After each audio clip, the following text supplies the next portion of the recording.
प्यारे विद्यार्थियों, एक बार फिर से आप सभी का स्वागत है। एक बार फिर से हम केमिस्ट्री का लेक्चर करने वाले हैं और जहां से हमने छोड़ा था कार्बन एंड इट्स कंपाउंड, उसी का थर्ड लेक्चर करेंगे आज। क्योंकि इससे पहले हम दो लेक्चर कर चुके हैं कार्बन एंड इट्स कंपाउंड्स के। तो अगर आपने पहले वो नहीं देखा तो आप पहले वो देखिए, उसके बाद यहां पर आइए कार्बन और उसके यौगिक, कार्बन और उसके यौगिक। और आज हम करेंगे इसका थर्ड लेक्चर, लेक्चर नंबर 3। ठीक है, तो समय खराब न करते हुए शुरू करते हैं थर्ड लेक्चर। तो आज का जो टॉपिक हम सबसे पहले लेकर के आएंगे वो है आइसोमर। आइसोमर, आइसोमर किसे कहते हैं प्यारे बच्चों? अगर इसकी डेफिनेशन मैं आपको बताऊं कि कार्बन के वो कंपाउंड जिनका फॉर्मूला यानी कि आणविक सूत्र यानी मोलिकुलर फार्मूला कहते हैं वो तो एक जैसा हो, लेकिन उनका स्ट्रक्चर अलग अलग हो, उनकी आकृति अलग अलग हो, उसे बोलते हैं आइसोमर। ठीक है, अगर कॉमन डेफिनेशन लूं, हालांकि इसकी बहुत सारी टाइप है, स्ट्रक्चरल आइसोमर, फंक्शनल आइसोमर वगैरह वगैरह, वहां तक हम आपको नहीं लेकर के जाएंगे। केवल बेसिक कंपिटिटिव का कर रहे हैं तो यहां तक हम आपको रखेंगे प्यारे विद्यार्थियों कि those carbon compound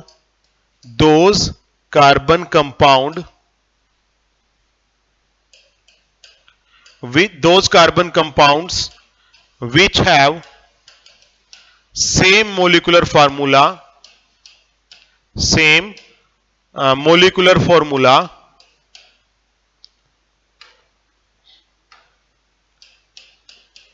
but different structure, same molecular formula but different structure, उन्हें हम बोलते हैं आइसोमर। बट डिफरेंट स्ट्रक्चर, कि कार्बन के वो यौगिक जिनका आणविक सूत्र तो क्या हो, एक समान हो, और जो स्ट्रक्चर है, संरचना है, वो अलग अलग हो, उसे हम बोलते हैं आइसोमर। कार्बन के वे यौगिक जिनका आणविक सूत्र तो एक समान हो, जिनका आणविक सूत्र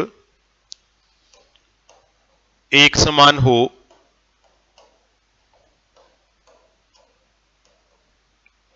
पर संरचना अलग अलग हो, पर संरचना अलग अलग हो,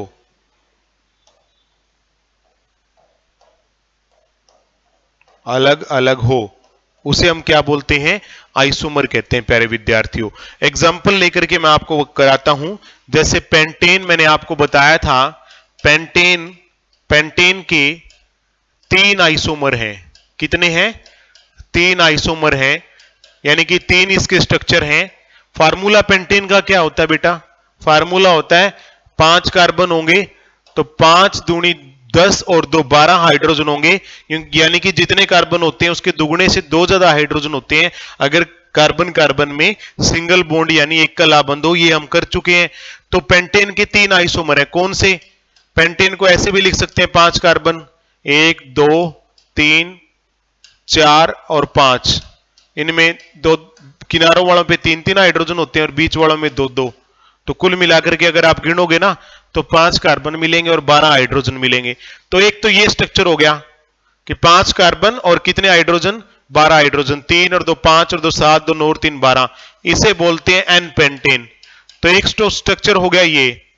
दूसरा स्ट्रक्चर क्या होगा कार्बन का? इस वाले को उठा के यहां ले आओ, लास्ट वाले इस ग्रुप को, मिथाइल ग्रुप होता है ये, इसको उठा के दूसरे नंबर पे ले आओ, इस पे।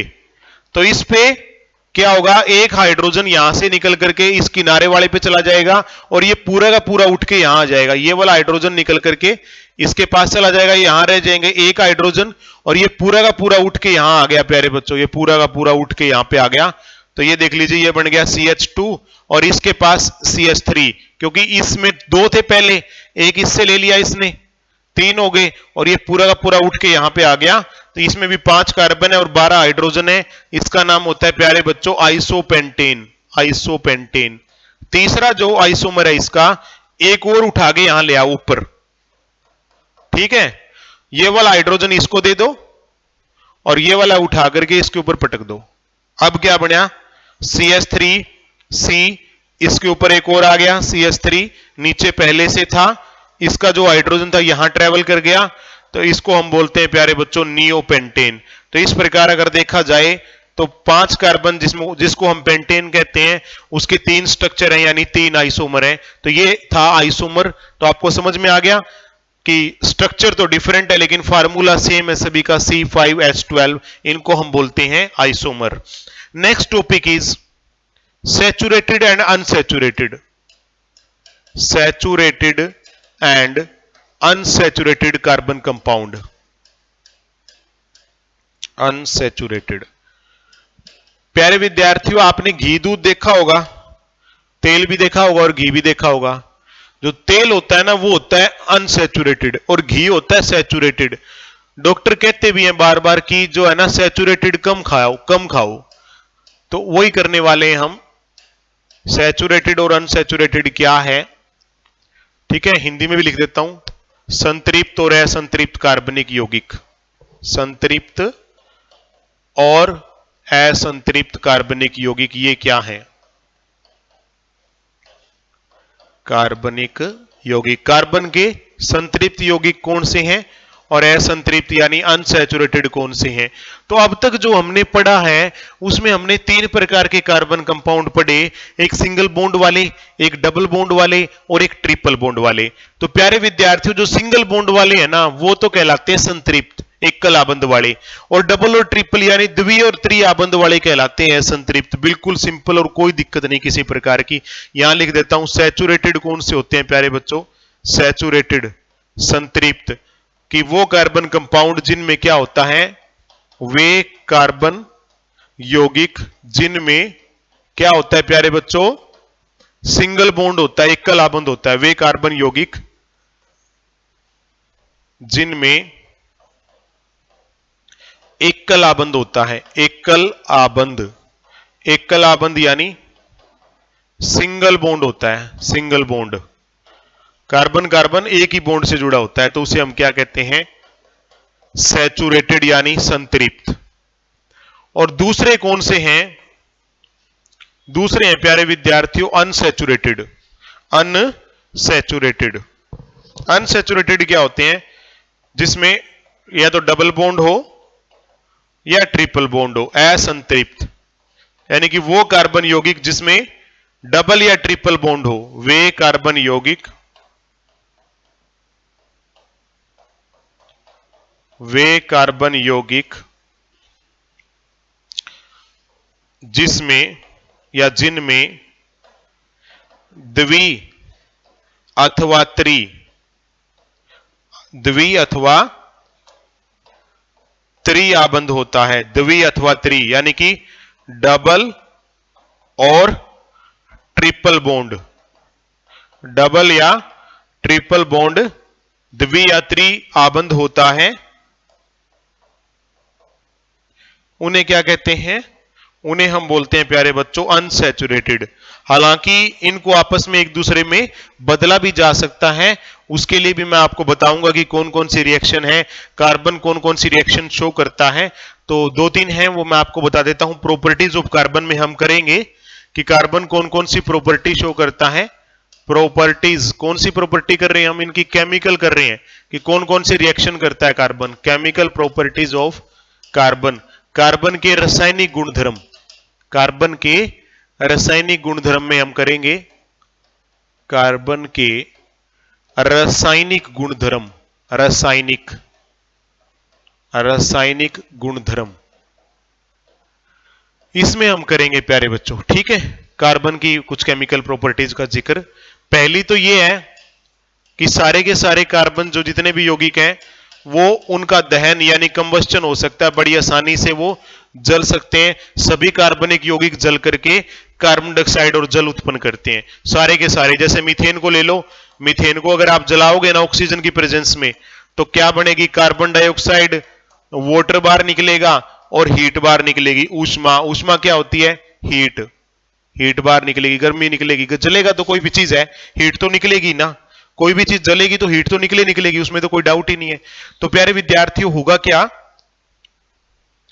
कि कार्बनिक यौगिक जलकर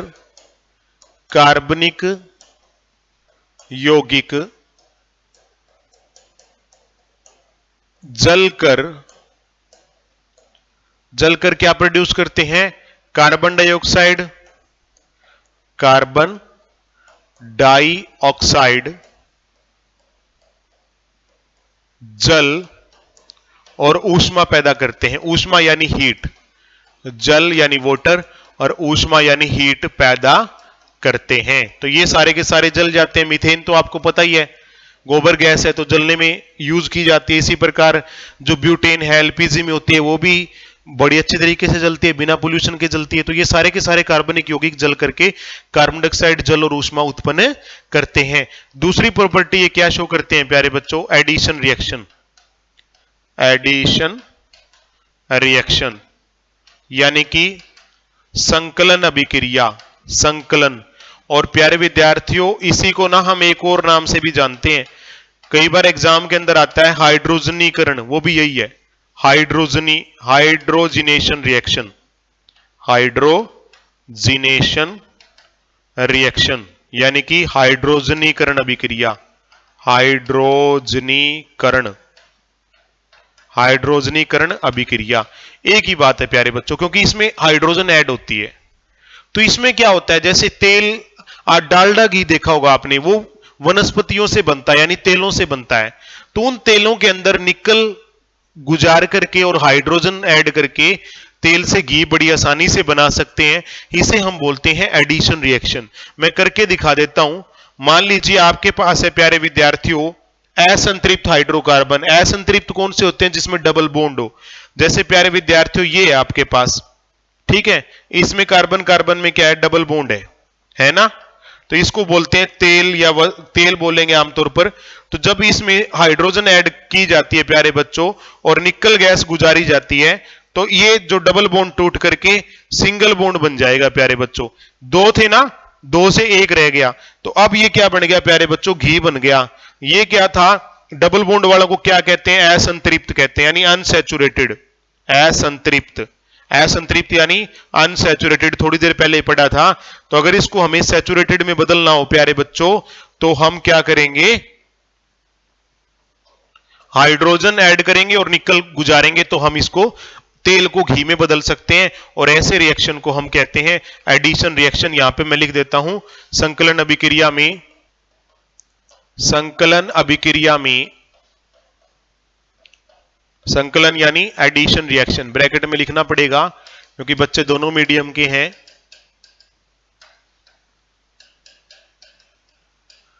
संकलन अभिक्रिया में असंतृप्त मतलब अनसैचुरेटेड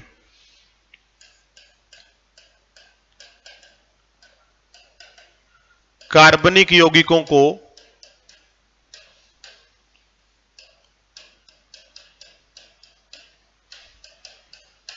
निकल और हाइड्रोजन की उपस्थिति में, निकल और हाइड्रोजन की उपस्थिति में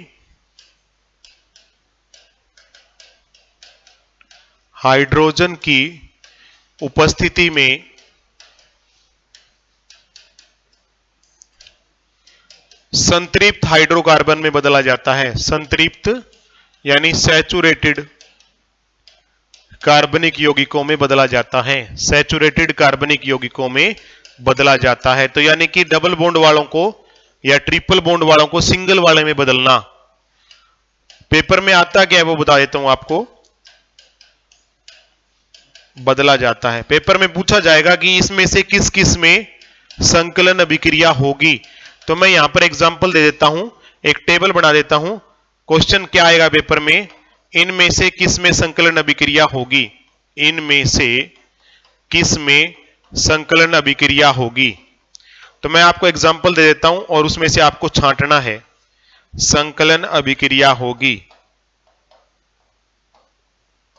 पेपर में ये आएगा प्यारे बच्चों। अब जो संकलन होती है वो होती है जिनके बीच में द्विआबंध हो या त्रि हो, यानी डबल बॉन्ड हो या ट्रिपल हो। तो फार्मूला बताया था मैंने डबल बॉन्ड वालों का। डबल बॉन्ड वालों में क्या होंगे? जितने कार्बन होंगे उसके दुगने हाइड्रोजन होंगे। और ट्रिपल वालों में दुगने से 2 कम होंगे। ठीक है, सिंगल वालों में क्या होता है, दुगने से 2 ज्यादा होते हैं। तो दुगने से 2 ज्यादा जिसमें हो उसको छोड़ दो, बाकी सब में होगी। जिसमें दुगने से 2 ज्यादा हैं उसको छोड़ दो, बाकी सब में होगी। मैं एग्जांपल देता हूं, जैसे 2-3 एग्जांपल लेता हूं। C3H8 C sorry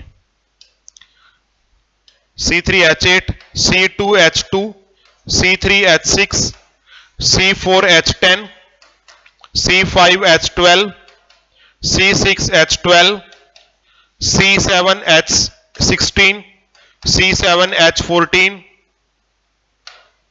C7H12। पूछ लिया कि इनमें ये हैं आपके पास 1 2 3 4 5 6 7 8 9 9 है आपके पास कार्बनिक यौगिक। और आपसे पूछ लिया पेपर में इनमें से कोई भी एग्जांपल आ गया ऑप्शन के अंदर, 4 ऑप्शन दिए मिलेंगे कि पूछ लिया आपको इनमें से किस में होगी।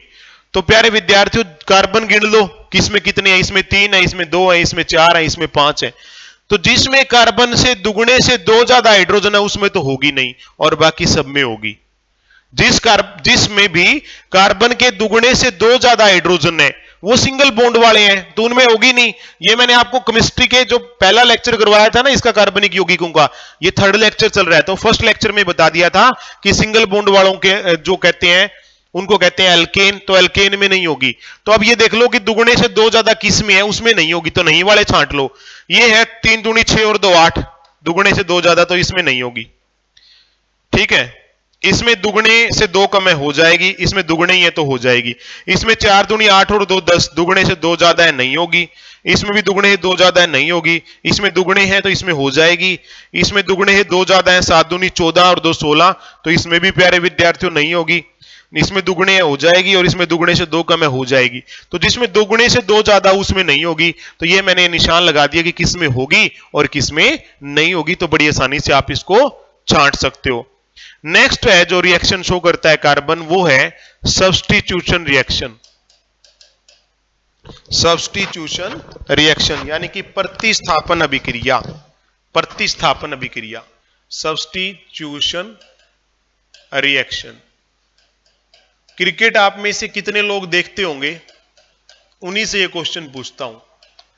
प्रतिस्थापन अभिक्रिया, क्रिकेट में अगर किसी खिलाड़ी को चोट लग जाए तो क्या उस खिलाड़ी की जगह कोई दूसरा खिलाड़ी फील्डिंग कर सकता है? तो आप कहोगे कि सर हाँ ये ऐसा तो बिल्कुल कर सकता है, तो उस खिलाड़ी को हम सब्स्टिट्यूट कहते हैं। तो ये रिएक्शन भी क्या होगी, सब्स्टिट्यूट। यानी किसी कार्बनिक यौगिक का कोई एक हाइड्रोजन की जगह पर उससे स्ट्रॉन्ग कोई एलिमेंट जुड़ जाए, उससे स्ट्रॉन्ग कोई एटम जुड़ जाए, तो उसे कहते हैं सब्स्टिट्यूशन रिएक्शन। किसी कार्बनिक यौगिक के एक हाइड्रोजन के स्थान पर उसकी जगह पर उससे स्ट्रॉन्ग इलेक्ट्रोनेगेटिव एलिमेंट जुड़ जाए तो उसे कहते हैं सब्स्टिट्यूशन रिएक्शन। ठीक है, if any hydrogen of carbon compound is replace by, किसी एक हाइड्रोजन की जगह पर रिप्लेस कर दिया जाए, replace by more electronegative atom, कोई बहुत ज्यादा इलेक्ट्रोनेगेटिव बताया था मैंने आपको, इलेक्ट्रॉन को अपनी ओर खींचने वाला, उसे कहते हैं इलेक्ट्रोनेगेटिव। मोर इलेक्ट्रोनेगेटिव एटम जैसे कि क्लोरीन, लाइक क्लोरीन, तो उसे हम क्या कहते हैं, सब्स्टिट्यूशन रिएक्शन कहते हैं, कॉल्ड एज सब्स्टिट्यूशन रिएक्शन। तो मेरे हिसाब से हिंदी में भी समझ में आ गया होगा कि किसी भी कार्बनिक यौगिकों में हाइड्रोजन की जगह पर क्लोरीन का जुड़ जाना, क्योंकि क्लोरीन ज्यादा इलेक्ट्रॉन को अपनी ओर खींचने वाला है, तो उसे हम कहते हैं सब्स्टिट्यूशन रिएक्शन। जैसे प्यारे विद्यार्थियों ये था हमारे पास CH4 है, मीथेन है, इसकी रिएक्शन क्लोरीन से हो गई, तो यहां कितने हाइड्रोजन थे, 4 हाइड्रोजन थे। 4 की जगह पर क्या हो प्यारे बच्चों, 3 रह जाएं और चौथी जगह पर क्या जुड़ गया, क्लोरीन जुड़ गया, तो उसे हम क्या कहते हैं, सब्स्टिट्यूशन रिएक्शन। और ये आमतौर पर सनलाइट की प्रेजेंस में हो जाती है रिएक्शन, सनलाइट की उपस्थिति में ही हो जाती है। तो समझ में आ गया, 4 हाइड्रोजन की जगह पर 3 रह गए, चौथे हाइड्रोजन की जगह पर क्लोरीन जुड़ गया, तो यानी कि एक एटम को रिप्लेस कर दिया, सब्स्टिट्यूट कर दिया। जैसे क्रिकेट के अंदर किसी खिलाड़ी को सब्स्टिट्यूट कर दिया जाता है, तो ऐसी रिएक्शन को हम क्या बोलते हैं, सब्स्टिट्यूशन रिएक्शन बोलते हैं। क्लियर होगी बात यहां पर। अब करते हैं हम सम इंपोर्टेंट कार्बन कंपाउंड। कुछ कार्बन कंपाउंड है इंपोर्टेंट, उनको कर लेते हैं। Some important carbon compounds. ठीक है, 2-3 कार्बन कंपाउंड्स हैं, तो उनको हम स्टडी कर लेते हैं प्यारे विद्यार्थियों, जो इंपॉर्टेंट हैं। एक तो हम कर लेंगे इथेनॉल को, और एक कर लेंगे प्यारे बच्चों इथेनोइक एसिड। इथेनोइक एसिड, इसको आमतौर पर जो अगर इसमें वाटर मिला दिया जाए ना, तो इसको हम सिरका बोल देंगे। सिरका सुना होगा आपने, सिरका। इथेनोइक एसिड में पानी मिला दिया जाए तो उसे हम सिरका बोलते हैं। इथेनॉल क्या है प्यारे बच्चों, ये अल्कोहल है, शराब जो बोलते हैं वो इथेनॉल है। तो इनका हम कर लेते हैं थोड़ा बारी बारी से, ये समझ में आ गया ना। विनेगर बोल देते हैं इसको, इथेनोइक एसिड में पानी हो तो उसे सिरका या विनेगर भी बोल दिया जाता है। तो उनकी कुछ एक प्रॉपर्टी कर लेते हैं। इथेनॉल जो है प्यारे बच्चों, सोडियम से रिएक्ट करके, सोडियम से रिएक्ट यानी अभिक्रिया करके सोडियम इथोक्साइड बनाएगा। सोडियम इथोक्साइड,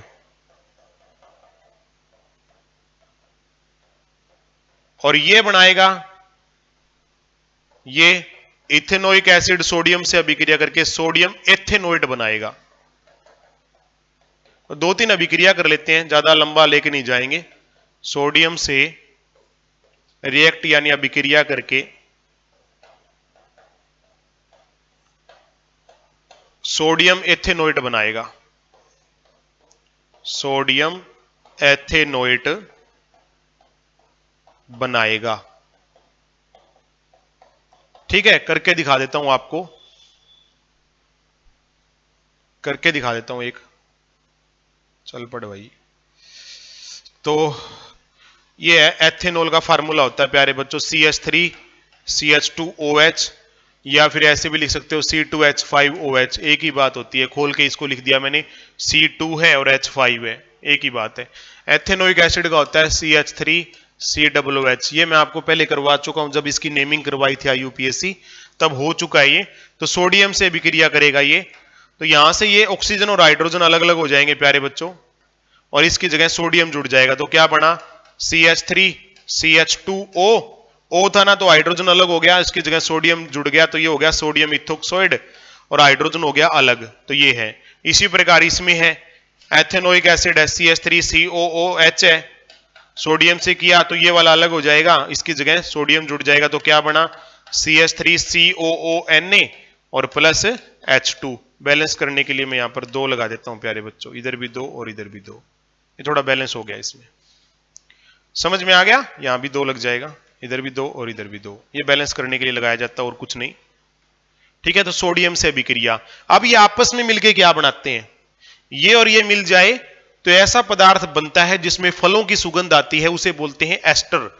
ये भी लिख देता हूं मैं यहां पर नंबर 2 में, एथेनॉल या फिर एथेनोइक एसिड और एथेनॉल, इंग्लिश में और हिंदी में नाम से मैं, इसीलिए मैं इंग्लिश से लिख रहा हूं। आपस में मिलकर इन दोनों को कभी मिला के देख लेना लैब के अंदर, मिलकर एस्टर का निर्माण करते हैं। एस्टर का निर्माण करते हैं जिसमें से फलों की सुगंध आती है। अगर फलों की सुगंध आने लग जाए तो इसका मतलब एस्टर बन चुका है। दोनों मिलाएंगे तो एस्टर बनेगा, जिसमें फलों की सुगंध आती है, जिसमें से फलों की सुगंध आती है, फलों की सुगंध आती है। तो करके दिखा देते हैं, ये कई बार आ गया, इस रिएक्शन को पूरा करो। तो ये तो है एथेनोइक एसिड, है ना, और ये है प्यारे बच्चों एथेनॉल, CH3CH2OH, या इसको C2H5OH भी लिख देते हैं।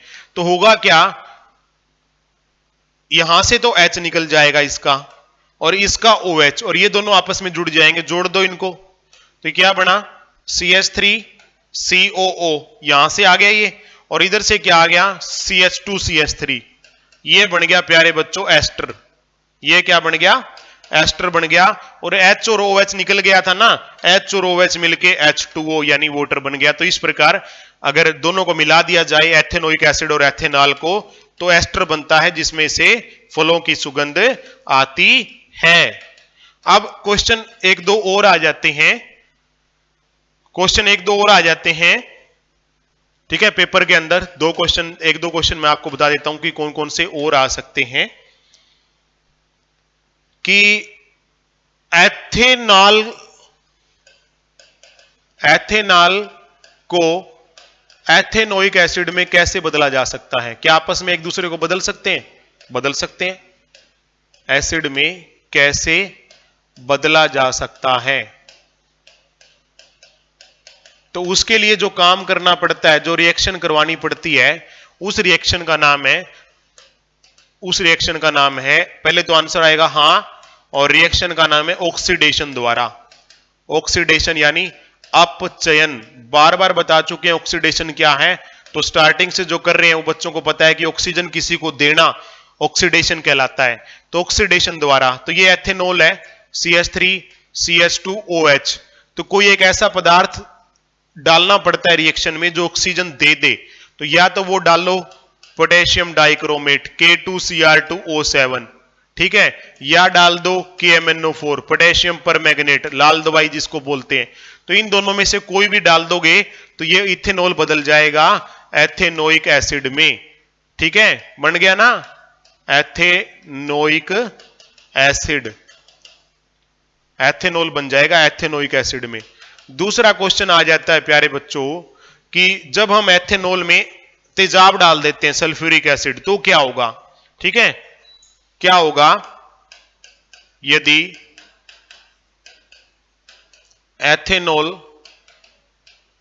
क्या होगा यदि एथेनॉल सल्फ्यूरिक एसिड से, सल्फ्यूरिक अम्ल से, सल्फ्यूरिक अम्ल का फॉर्मूला क्या होता है? H2SO4, सल्फ्यूरिक अम्ल से रिएक्ट करे, से अभिक्रिया या रिएक्ट करे। तो अगर ऐसा होगा ना प्यारे बच्चों, ये एथेनॉल है CH3CH2OH, ये है एथेनॉल।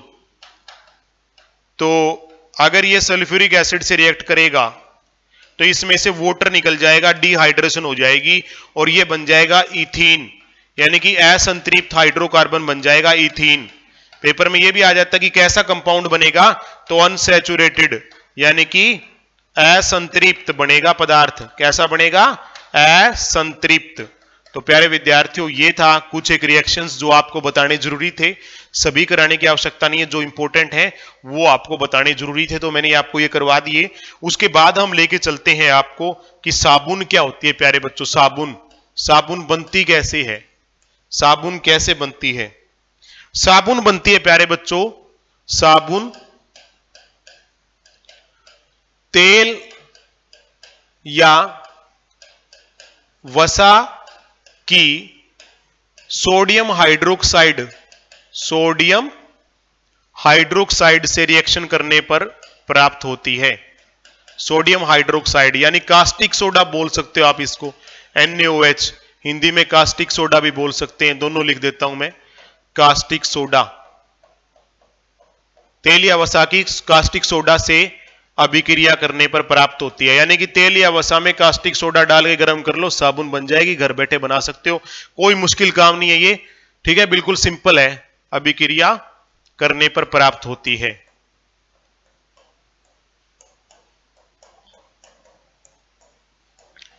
तो पूरी रिएक्शन तो करवाने की जरूरत नहीं है। तो तेल में आप क्या ले सकते हो प्यारे विद्यार्थियों? स्टीरिक एसिड ले सकते हो, स्टीरिक एसिड तेल में, या पाल्मेटिक एसिड ले सकते हो, दोनों में से आप कुछ भी ले सकते हो, स्टीरिक एसिड या पाल्मेटिक एसिड। तो इनकी रिएक्शन किससे करेंगे? NaOH से। तो हमें क्या मिलेगा? एक तो साबुन मिलेगा, सोप, और एक और चीज मिलती है यहां पर, ग्लिसरॉल। ग्लिसरॉल क्या होती है प्यारे बच्चों? जैसे छाले वगैरह पर जो दवाई लगाई जाती है वो ग्लिसरॉल होती है। तो दो पदार्थ मिलते हैं हमें, एक तो साबुन और एक मिलता है ग्लिसरॉल। तो इस प्रकार साबुन को बनाया जाता है। ये समझ में आ गया? इस विधि को हम सपोनिफिकेशन या साबुनीकरण भी कहते हैं। अब अगले टॉपिक पे आ जाते हैं हम कि जो साबुन है वो सफाई कैसे करती है। साबुन से कपड़े की सफाई कैसे होती है? कपड़े की, साबुन से कपड़े की सफाई कैसे होती है? साबुन से कपड़े की सफाई कैसे होती है? तो देखिए साबुन का अगर हम स्ट्रक्चर करें तो साबुन में क्या होता है कि जो इसका साबुन में जो सिरे होते हैं, अगर केमिकल स्ट्रक्चर इंटरनल देखें तो ऊपर का हिस्सा साबुन में कहलाता है सिर। अब आप कहोगे सिर कहां से आ गया, तो इसका इंटरनल स्ट्रक्चर कर रहे हैं अभी, इसके अंदरूनी क्या होता है साबुन में, और नीचे का हिस्सा कहलाता है पूंछ। तो सिर जो होता है वो तो जल में घुलनशील होता है प्यारे बच्चों, जल में घुलनशील, और ये जो है वो अघुलनशील होता है, इसे बोलते हैं हाइड्रोफिलिक, हाइड्रोफिलिक।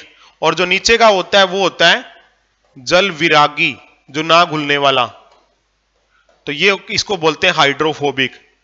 तो जब हम साबुन को कपड़े से रगड़ते हैं ना प्यारे बच्चों, साबुन को कपड़े से रगड़ते हैं तो इस प्रकार की स्ट्रक्चर बना लेते हैं। देखो ये ऐसी, सारे पूंछ अंदर की तरफ हो जाती हैं और सिर सबके बाहर की तरफ हो जाते हैं। इस स्ट्रक्चर को हम बोलते हैं मिसेल। ये बहुत बार आता है साबुन में कैसी स्ट्रक्चर बनती है, मिसेल रूपी स्ट्रक्चर बनती है। तो जो गंदगी है ना वो पूंछ से चिपक जाती है प्यारे बच्चों। गंदगी क्या है, गंदगी क्या करती है, पूंछ से चिपक जाती है और वो कपड़े से क्या हो जाती है, अलग हो जाती है, क्योंकि पूंछ तो पानी में घुलती नहीं। तो इस प्रकार से जो साबुन है वो गंदगी को साफ करती है। तो इस प्रकार से क्लींजिंग एक्शन होता है साबुन में। ठीक है, अब क्वेश्चन आता है कि साबुन खारे पानी में झाग क्यों नहीं बनाता?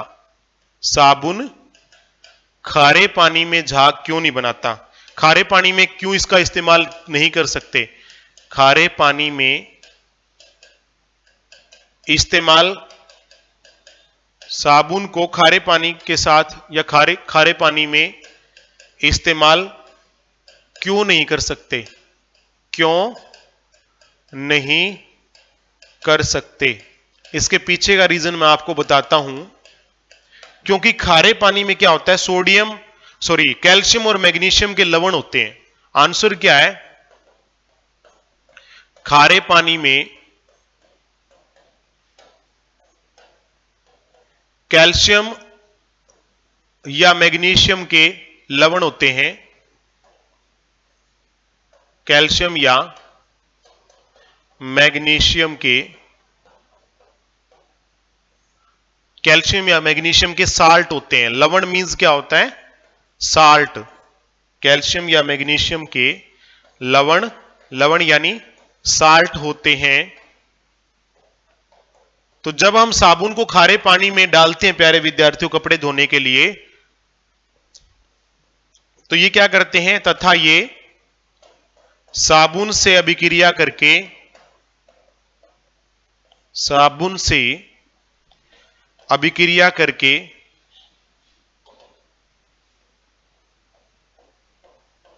अघुलनशील पदार्थ बनाते हैं। क्या बनाते हैं, अभिक्रिया करके अघुलनशील, कि जो पानी में घुले ही ना, अघुलनशील पदार्थ बनाते हैं।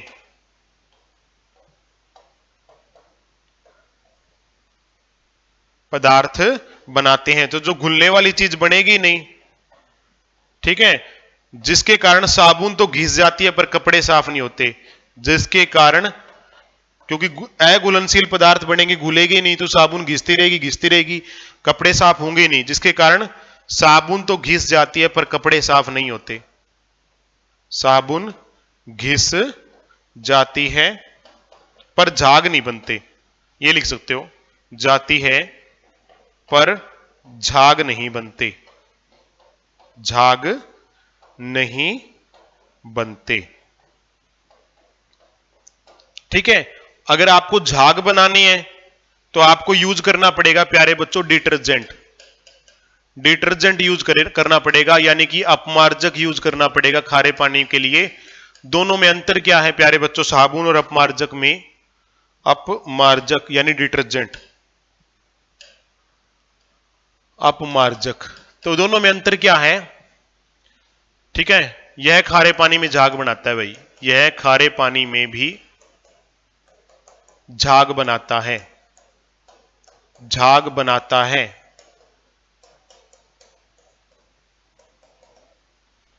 ठीक है, दोनों में अंतर क्या है? डिफरेंस क्या है? Difference between soap and detergent, between दोनों में अंतर क्या है? Soap and detergent. पहला अंतर तो यही है कि खारे पानी में झाग बनाता है ये। बीच में लाइन लगा लेता हूं, एक तरफ सोप और एक तरफ डिटर्जेंट। ठीक है, यहां तो ठीक नहीं है, इसको इरेज कर देते हैं एक बार।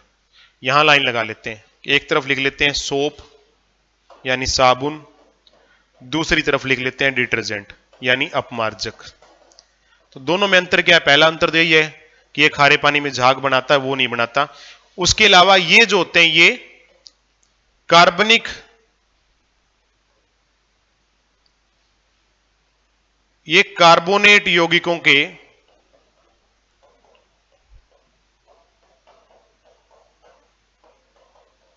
सोडियम लवण होते हैं, सोडियम लवण होते हैं, sodium salt of carbonic acid. ठीक है, कार्बोनिक अम्लों का कर देते हैं यहां पर यौगिकों की जगह।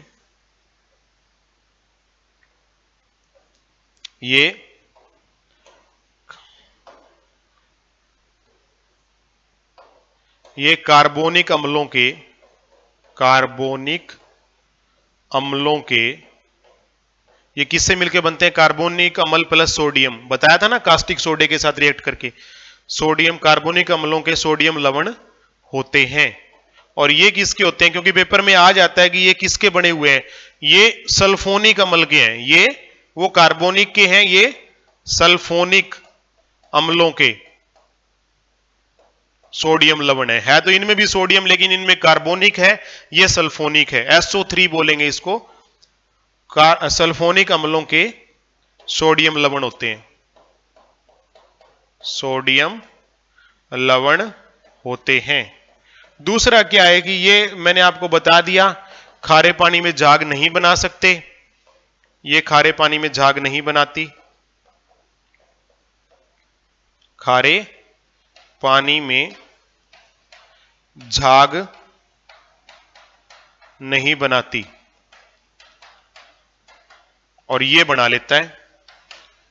ठीक है, यह खारे पानी में झाग बना लेता है, खारे पानी में झाग बनाता है। ये पूरी PDF आपको मिल जाएगी प्यारे बच्चों। दूसरा क्या है, तीसरा अंतर, कि ये जैव निम्नीकरणीय होते हैं, जैव निम्नीकरणीय यानी गल सड़ करके खत्म हो जाने वाले, बायोडिग्रेडेबल, जो गल सड़ जाए, जो लंबे समय तक पोल्यूशन ना फैलाए, बायोडिग्रेडेबल होते हैं। और ये क्या होते हैं? ये पोल्यूशन फैलाते रहते हैं, कभी खत्म नहीं होते। जब इनको हम एक बार में पानी के अंदर डाल देते हैं तो पानी के अंदर काफी सालों तक ये पड़े रहते हैं। तो ये क्या होते हैं? नॉन बायोडिग्रेडेबल होते हैं, नॉन बायोडिग्रेडेबल यानी अजैव निम्नीकरणीय होते हैं।